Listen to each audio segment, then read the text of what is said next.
Today we are going to know about the Hamsa Chakra.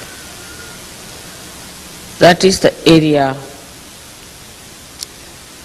of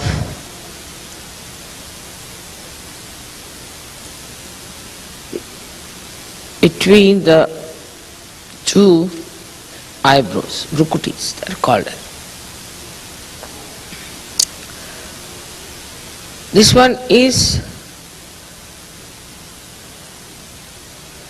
placed at the base of the brain.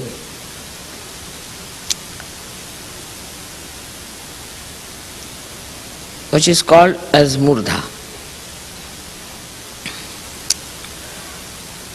And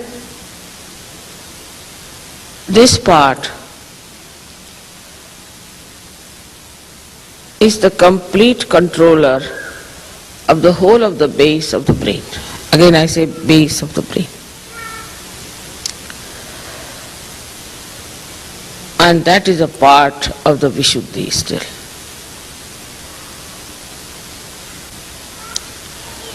Which is an extremely important center as far as the human awareness is concerned. Because these two nadis, Ida and Pingala, before entering into Agya and giving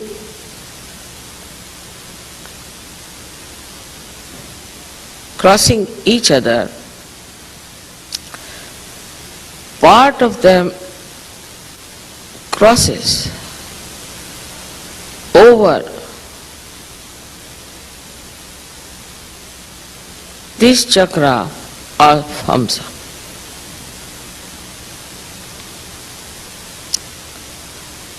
So when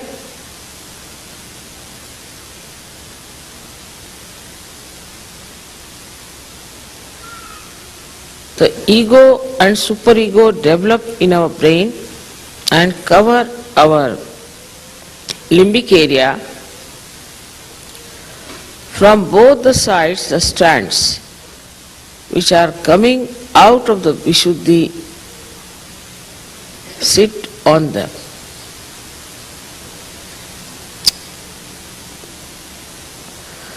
So they also control these two institutions from outside. For example, it crosses like this, goes up like that from Hamsa, and then some strands. Then the others go up again and cross like this and form ego and superego.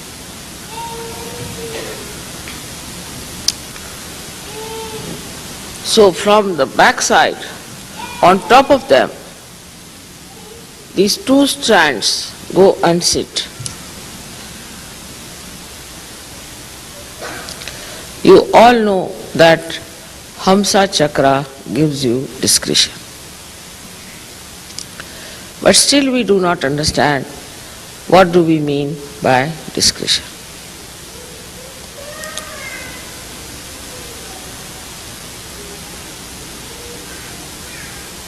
The first and the foremost important center within us is the Mooladhara Chakra.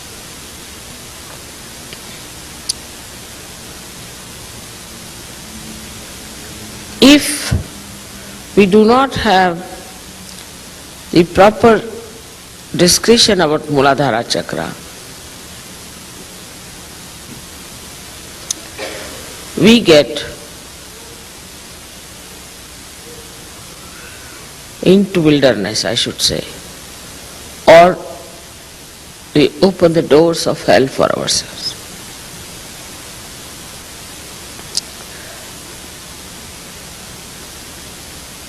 As you know that only the Ida Nadi starts from the Mooladhara.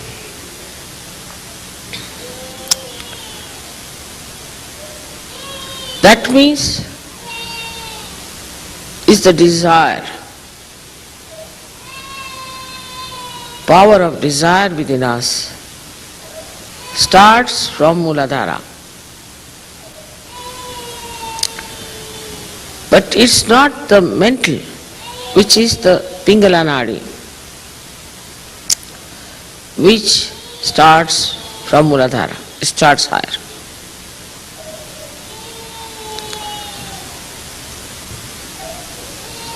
So to have a complete understanding about which child is crying, please take away the child. Yesterday again same thing happened. Now this is indiscreet. Continuing with the child all the time. Yesterday was the same thing. Immediately you should take out the child. In the meeting any child is crying, immediately take out the child. There's something wrong with the child. Immediately take out the child. Again it is discretion.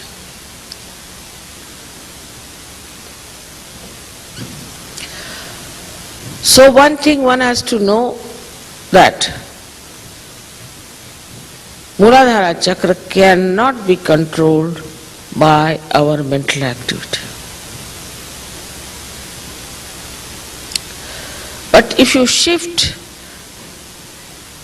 it to the mental activity, then the control over Mooladhara is completely lost.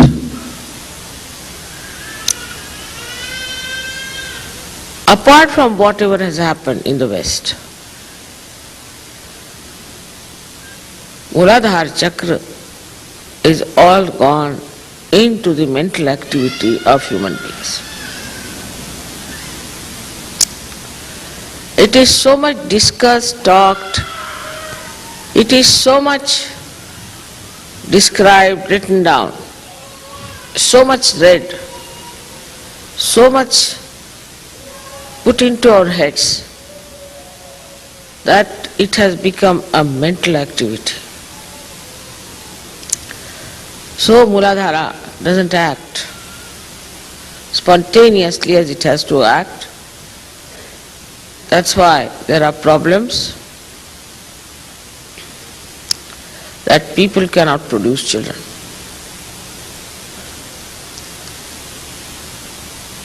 So many become impotent very early because it is used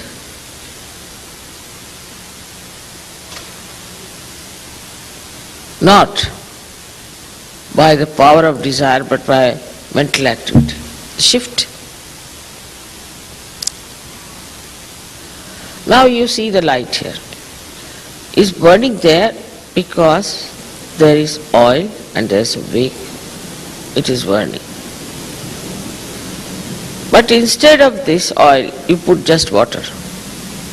Will it burn? It won't. Because water is not going to nourish this light. So the more mental activity you have, your Mooladhara gets spoiled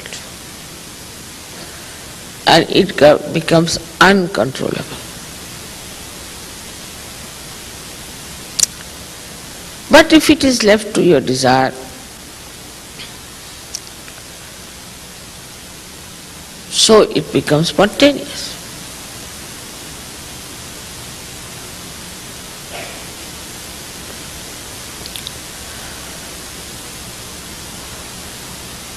This is a fundamental principle that is missing in the Western thinking, I think.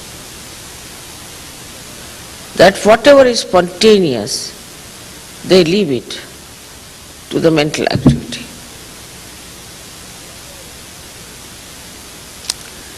Wherever the mental activity is to be used, you should use mental activity, and wherever your desire and emotions are to be used, you must use your desire power.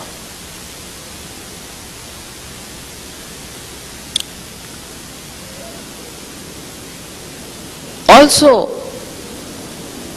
it is spontaneous, though it should not be an obsession. Any obsession cannot be spontaneous. It just at a moment you have the desire. That's all. But all the time if it's in your mind, that means you are using water to have the fire.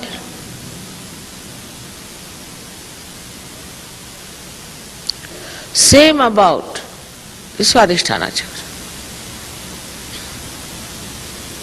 Swadhisthana is for creativity. Anything you can create. You can create a sari, you can create a beautiful design, pattern, you can create a beautiful art or anything. But as soon as you put it on a mental level, it's finished.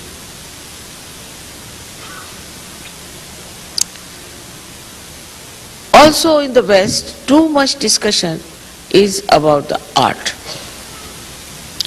This is not art, that is not art, this should have been like this, that should have been like this. I mean, its creativity is spontaneous. Whatever the artist wants to produce, let him produce. Who are you to judge and criticize?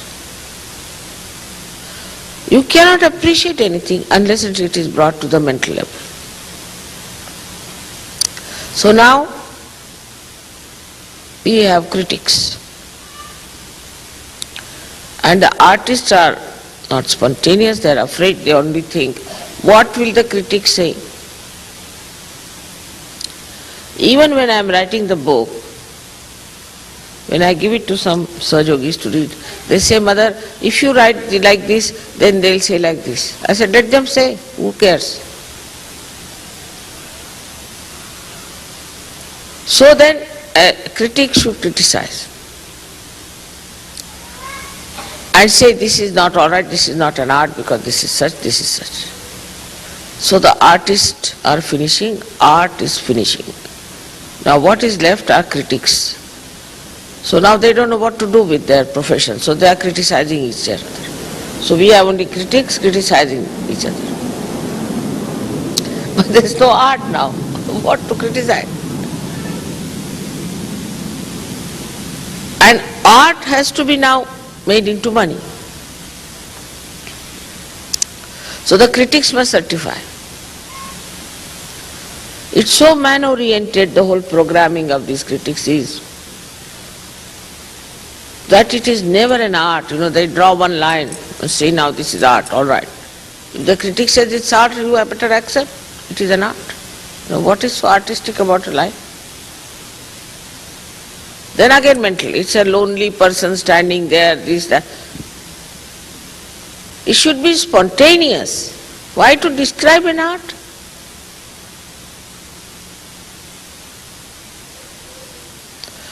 So the mental level is so alert and is all the time trying to see things according to certain norms. All these norms are created about something so spontaneous like sex, like art. All bathroom culture is decided by the brain. Nothing is spontaneous.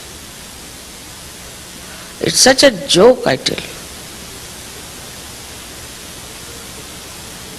So people become artificial. Art becomes artificial. Your Mooladhara becomes artificial. Because it's all now man-made.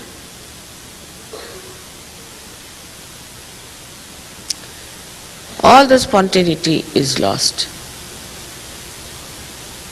If you see any art from any country, just watch. Why must you react to it?